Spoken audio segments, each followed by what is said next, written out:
semuanya. Aku Husnul, di sini ada Miriam lagi. Jadi kita di sini abis nonton film di bioskop, judulnya Home Sweet Loan. Ya, gitu ya. Kita di sini mau nge-review filmnya sebenarnya, tapi mungkin tidak lebih secara teknis, secara filmnya. Mungkin kita lebih akan bahas soal cara psikologisnya. Okay. Dan mungkin ada sedikit pembahasan memang realitanya begitu atau enggak gitu. Iya, oke kan, deh. Jadi Home Sweet Loan ini sinopsisnya adalah salah satu tokohnya itu Kaluna ya Bu. Iya. Kaluna yang memang ada rencana pengen beli rumah. Sebenarnya sih motifnya adalah dia pengen keluar dari rumah itu karena kondisi di rumahnya itu banyak keluarga gitu ya Bu. Dengan kondisi si Kaluna ini juga dia bekerja sebagai pegawai entah di perusahaan apa gitu dengan gaji yang memang UMR Jakarta sekitar 6 jutaan, tapi dia punya tabungan yang cukup besar gitu. Iya. Nah itu kita mau bahas. Kira-kira kalau menurut Ibu nih, tadi kan kita udah nontonnya hampir 1,5 jam. Apa yang bisa kita bahas ya Bu dari cerita yang ada di film itu? Oke, kalau overall nih ya, kalau dilihat dari semua ceritanya itu, ini menurut saya ya, itu tipikal banget sih, tipikal Indonesian people, orang Indonesia dengan culture di mana kita tuh kan punya budaya kolektivis ya, kolektivis itu berkelompok gitu. Jadi keluarga Kaluna ini ya memang mungkin dilihat dari beberapa faktor ya, tapi di sini kita bisa lihat bahwa satu keluarga ini dia adik kakak dan tinggal bersama gitu kan, di luar dari faktor lainnya ya. Iya betul. Tapi itu tuh emang ciri khas banget culture di Indonesia sih. Gitu ya? Culture namanya kolektivis, di mana ada ketergantungan satu orang dengan orang lainnya dan satu orang bersama kelompoknya. Gitu. Itu menurut aku ada pandangan secara menyeluruh film itu. Oh, film itu. Jadi kenapa pada akhirnya sebenarnya kan mereka sudah berkeluarga ya Bu, harusnya memang berpisah, tapi karena ada faktor budaya itu mungkin ya mungkin itu salah satunya ya. Itu salah satunya. Ya, jadi mungkin ada faktor lain, tapi yang kita lihat di sini adalah sisi ketergantungannya dengan keluarga.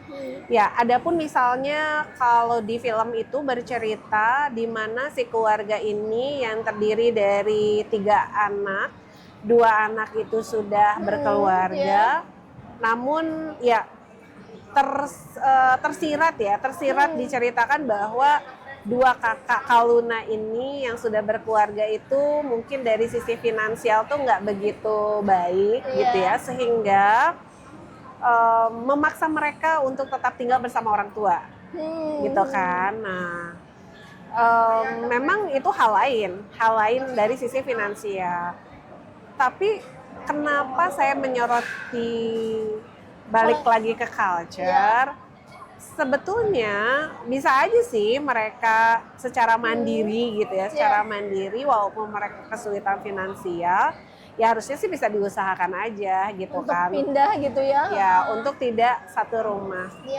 Ya, tapi balik lagi, mungkin tidak hanya dari si kakak itu, tapi juga mungkin ya dari orang tua juga kan, orang tua yang mungkin tidak tega untuk lihat anaknya sengsara atau betul apa gitu. Akhirnya kan kenapa enggak sih di rumah kita kan besar, kemudian ya masih cukup untuk menampung dan mungkin orang-orang itu gitu kan. Rumah-rumah di Jakarta tuh mahal-mahal gitu kan. Iya, itu juga jadi faktor juga ya kali.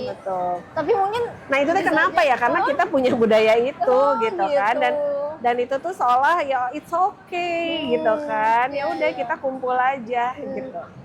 Tapi dengan berkumpul akhirnya muncul konflik Bu di situ banyak gitu ya, dan terlihat gitu dari secara mereka berkumpul akhirnya sangat ketergantungan pada Kaluna ini. Bahkan pekerjaan rumah yang ada di situ pun dikerjakan sama Kaluna gitu, seakan-akan si Kaluna ini merasa bahwa dia jadi pembantu atau anak yang ya sangat diandalkan gitu. Ya. Nah, begitulah memang ya ketika kita hidup di dalam satu kelompok, tentu saja akan ada konflik sih, itu memungkinkan terjadi ya.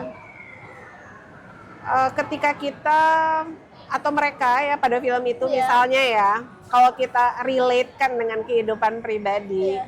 ketika mereka belum berkeluarga pun, adik kakak pun pasti ada Cekcok. konflik, cekcok gitu Iya. ya. Apakah itu sesama adik kakak ini atau mungkin sama orang tua. Iya. Nah, apalagi ketika sekarang mereka sudah berkeluarga, yang notabene ada orang lain yang di situ kemudian menjadi istri atau menjadi suami dan memiliki anak. Nah, itu juga akan sangat berpengaruh. Kenapa?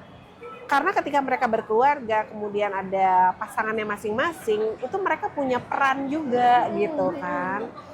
Peran di dalam satu keluarga, peran ya peran keluarga kecilnya sama dia berperan keluarga kecil dan keluarga besarnya. Nah, secara ideal seharusnya mereka itu atau keluarga besar ini memiliki satu batasan, satu nilai-nilai yang berkaitan dengan perannya masing-masing. Iya. Kalau dulu kita masih kecil, tuh sama orang tua kita selalu dibagi tugas. Ya, misalnya tugas untuk Cuci piring. oke, cuci piring. Nanti kamu Ngepel, anak dia ngepel cuci kayak baju. gitu. Nah, seharusnya sih budaya itu tuh atau tanggung jawab tugas itu tuh sebetulnya harus ada sampai besar. Iya. Apalagi mereka udah punya tanggung jawab dan peran yang berbeda Ya, gitu. dan bahkan sebenarnya kan kalau yang kakaknya Kaluna yang cowok ini kan sebenarnya cowok, dia harusnya jadi leader dong, tapi ternyata aku tidak melihat ketidakmampuan untuk menjadi leader loh Bu. Bahkan ketika ada scene di situ dia sambil nonton terus entah itu main game atau apa, nonton di kamarnya anaknya lagi ngegangguin Kaluna, dia diam aja gitu. Nah itu menurut pandangan Ibu gimana ya, karakter yang ada terjadi di situ gitu? Iya, ketika itu kita relate-kan dengan situasi kenyataannya, seharusnya ketika keluarga itu bersatu, ada adik kakak dan orang tua itu menyatu dalam satu rumah, tetap harus punya peran yang dibagikan ke masing-masing keluarga. Sehingga itu dapat meminimalisir konflik. Karena kita udah tahu, oke, peran kita gini, tanggung jawab kita gini. Peran kamu gitu, tanggung jawab kamu begitu. Sehingga tidak, nanti semua jelas, semua nggak akan terganggu. Gitu. Dan ya di dalam kan? film ini tidak ada berbagi peran itu. Akhirnya Nggak ada. terjadi konflik Iya, kan, ya. karena semua akhirnya jadi ditimpakan ke anak Kaluna yang semua. bungsu nih, Kaluna gitu ya. Karena mungkin dulu kebiasaannya apa-apa adiknya yang ngerjain, apa-apa misalnya tugas rumah adiknya yang ngerjain kan gitu. Nah akhirnya kan kebawa nih sampai sekarang. Bahkan ketika kakaknya ini udah berumah tangga gitu ya, udah punya anak, nah seharusnya kan dia tuh bisa mencontohkan hal itu ke anaknya. Tapi kan ini nggak terjadi. Tetap aja peran itu nggak terbagi gitu. Jadi akhirnya si Kaluna ini dia apa ya, dia kayaknya merasa tertekan gitu ya di rumah ya, sehingga ada motif untuk dia ingin membeli rumah, ingin berpisah dari situ ya, tapi kan gitu. itu konfliknya ya cukup lumayan sih ya gitu. Kan di scene itu kan kelihatan banget ya, dia bilang kenapa sih apa-apa gue gitu ya. Dulu bahkan waktu kamarnya pun dipakai sama ponakannya gitu. Kayaknya dia tuh nggak punya porsi di rumah itu gitu kan. Tapi secara karakter keseluruhan dari tiap si pemainnya gimana Bu? Apakah general anak laki-laki anak pertama begitu atau gimana ya? Dan anak terakhir itu selalu menjadi andalan meskipun padahal mungkin yang dimanja atau apa tapi tetap jadi tulang punggung gitu kan, si Kaluna ini jadi tulang punggung juga. Nah sebenarnya bisa sih dikatakan stereotip ya, tapi kalau stereotip itu kan balik lagi ke budaya ya. Sebenarnya nggak selalu begitu sih. Saya nggak tahu ya kalau saat ini tuh riset mengatakan seperti apa ya, anak pertama tuh kayak gimana, anak kedua gimana. Cuma memang pernah ada satu kajian yang menyatakan bahwa anak ini lahir dari orang tua yang mengharapkan anak gitu. Anak pertama kan. Kemudian sehingga orang tua ini punya sikap preventif, menjaga, protektif gitu ya. Nah sayangnya di anak pertama ini dia mungkin ada hal yang dia nggak pelajari gitu. Jadi taunya cuman ya dilayani, diberikan sesuatu. Nah ada hal seperti kemampuan dia untuk survive mungkin jadi rendah. Iya. gitu, karena dia selalu diberikan harapan, diberikan diberikan sesuatu yang dia butuhkan lah Iya, gitu iya. ya. Jadi Akhirnya, pembelajaran tentang survive terhadap hidupnya nih minim gitu kan. ya di Dan sini selalu juga, mengandalkan, ya betul. ya kan? Ada di scene dia lagi masalah karena harus beli rumah, tapi akhirnya ditipu lah gitu kan. Pada akhirnya menyusahkan semua juga gitu. Iya benar. Ya. Itu decision making atau apa maksudnya? Karena Iya, nggak betul. survive juga.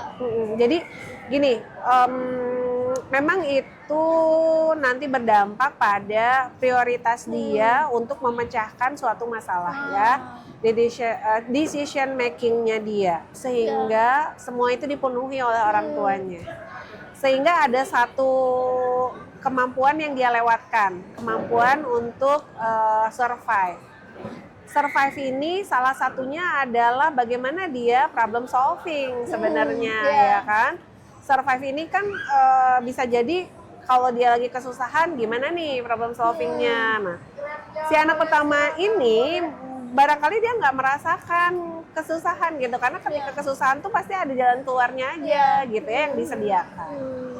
Nah, karena sudah terbiasa begitu, pada akhirnya ketika dia mengalami permasalahan, misalnya nih kesulitan finansial, ya dia nggak berpikir proses untuk memberikan solusi yang tepat itu bagaimana gitu. Yang penting secara instan seperti apa kebutuhannya dia terpenuhi. Nah, jalan pinjol, jalan menjualkan itu kan, ya itu kan relatif shortcut yang seharusnya hal-hal tersebut itu membutuhkan pertimbangan dan keputusan yang besar. Betul. Tapi ini tuh kok kayaknya gampang banget. Dan mungkin kayaknya tidak melihat konsekuensi gitu. Nah betul. Dan satu lagi, support dari ibu selalu diberikan. Oh Ya iya. kan? Kan tadi kan ada di adegan gitu. Jadi seolah-olah apa yang dia lakukan itu ya udah benar gitu. Ternyata itu tidak ada proses pertimbangan yang kuat. Ketika dia memutuskan hal itu. Dan akhirnya ya tadi kalau di situ kan diceritakan kayak ya udah tertipu. Kan berarti kalau tertipu itu kan berarti ada hal yang dia nggak pikirin nih gitu kan. Dan itu terjadi di kakak kedua juga. Betul. Dan nah, ini kan tadi ngebahas soal kakak pertama. Karakter kepribadian anak kedua sama anak ketiga ini gimana nih? Si bungsu dan anak tengah. Itu secara psikologisnya gimana juga? Oke, kalau anak kedua ini biasanya dia lebih strong. Ya, lebih strong. Tapi kalau dia berhasil gitu ya, ini akan bagus banget out of the box. Tapi kalau nggak berhasil, it's kinds of loser gitu loh. Ya nggak sih? Yang kayak terjadi di sini? Yang terjadi di sini kan akhirnya kan loser ya kan. Ya dia nggak berhasil juga dan gitu. akhirnya malah jatuhnya ke anak bungsu. Iya betul. Nah, barangkali ya ada hal yang dia nggak pelajari juga di sini gitu dari ya. orang tuanya. Betul. Jadi ada hal yang ini kan perempuan ya. Perempuan. Kemudian saya nggak tahu juga sih. Sebenarnya film ini tuh kalau bisa diceritain dulunya tuh gimana nggak tahu ya. Backgroundnya ya. Kayak ternyata kan orang tuanya juga kan belum bisa beli rumah sendiri, itu kan dari kayak harta warisan turun-temurun kan. Mungkin itu juga ngaruh kali ya. Iya ngaruh, karena kan itu tuh kayak yang udah ada sebelumnya gitu ya. Jadi entah ya effortnya untuk bisa mendapatkan sesuatu, mungkin rumah enggak juga gitu kan. Dan anak kedua ini cenderung juga ya dibebaskan juga kan sama orang tuanya. Nah, yang terjadi ke anak ketiga ini walaupun tanda kutip dia itu sengsara, tapi dia sangat memiliki pelajaran yang berharga di dalam hidupnya. Mungkin dia belajar dari kakak pertama dan kedua. Belajar survive dulu pertama, ketika dia disuruh-suruh. Itu benar juga kan? Masuk ke pelajaran juga ya. Iyalah, iya kan. Walaupun memang di situ jadinya tidak terjelaskan ya kepada dia kenapa akhirnya dia melakukan itu gitu. Jadi yang ada tuh dia menumpuk kekesalan. Kok kenapa gue aja gitu. Padahal dengan dia melakukan itu sebetulnya udah terjadi nih dalam dirinya tuh endurance ya, ketahanan. Ya kan? Dari kesusahan-kesusahan dia bisa lalui, kemudian pada akhirnya dia punya satu keinginan, mungkin melihat dari lingkungannya tidak sesuai harapannya, kemudian dia ingin keluar kan dari lingkungan Iya, itu kan, iya, sehingga dia keluar. punya tekad dan mengumpulkan dana uang untuk beli sebanyak rumah betul. gitu ya, Karena dia pengen keluar dari masalah Iya. itu, dan dia juga frustrasi gitu ya, kenapa sih selalu gue aja yang jadi tumpuan, gue jadi yang dikorbankan, Iya. kayak gitu. Nah, si anak bungsu ini justru dia lebih memiliki pelajaran yang berharga dibanding dua kakak Iya, itu ya. betul. Kan biasanya yang terjadi di masyarakat anak bungsu itu manja. Manja, Ternyata di sini gitu ya. anak bungsu yang Ternyata paling enggak. strong gitu kan dibanding Betul. dua kakak yang tadi. Betul. Dan satu lagi yang sangat jadi berharga ya di anak bungsu ini, walaupun dia itu frustrasi dengan lingkungannya, tapi tetap ya si anak bungsu ini tuh memberikan sisi empatinya kepada keluarga. Bener nggak sih? Iya, benar-benar. Overall nih Bu, kalau dari segi cerita alur, kira-kira Ibu mau ngasih rating berapa? Sebenarnya sih kalau dari Arul oke ya, 80 lah ya. 80 ya. 80 ya. Aku entah ya, kayaknya di angka 7,5 deh. Oke, Kayaknya. dari overall atau dari apanya nih? Overall aja. Apa ya? Si Kalunanya mungkin karena kuat gitu ya, jadi dia nggak menye-menye juga sih sebenarnya ya. Adegan-adegan sedihnya aku tidak terlalu merasa sedih banget ketika nonton gitu. Jadi penonton tuh nggak terbawa gitu. Tidak terbawa emosi si Kaluna juga. Tapi cuma ada beberapa part doang. Nah, tapi bisa juga ya karena kita merasa tidak relate, kita nggak ngedalemin ya gitu. Kita nggak menghayati ya. Iya, Tapi gimana sih kalau film itu yang bagus itu kan ketika mau film apapun, kondisi apapun, mau relate mau enggak, kita bisa masuk gitu kan ya. Bagusnya gitu ya. Oke. Tapi Ibu kira-kira mau apa ya nih yang mau disampaikan kepada penonton lain? Kenapa sih wajib nonton film Home Sweet Loan ini gitu? Kira-kira apa yang pelajaran apa yang bisa didapat selain tadi ya yang kita bahas gitu? Apa ya? Akhir. Sebenarnya film ini tuh mengajarkan kita bagaimana sebetulnya dalam satu keluarga ya. Ketika ada konflik itu penanganannya harus seperti apa, tapi itu kan butuh analisis yang lain ya.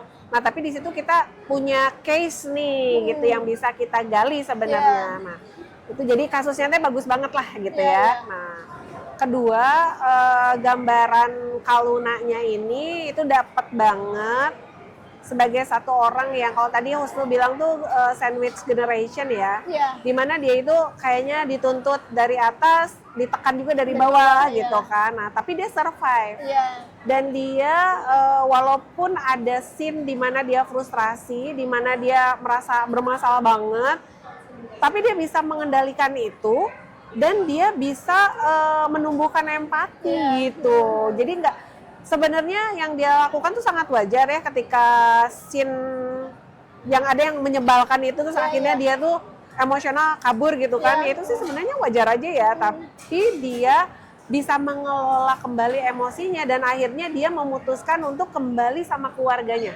Ya kan? Dengan ya tadi dengan bantuan finansial juga sebenarnya gitu.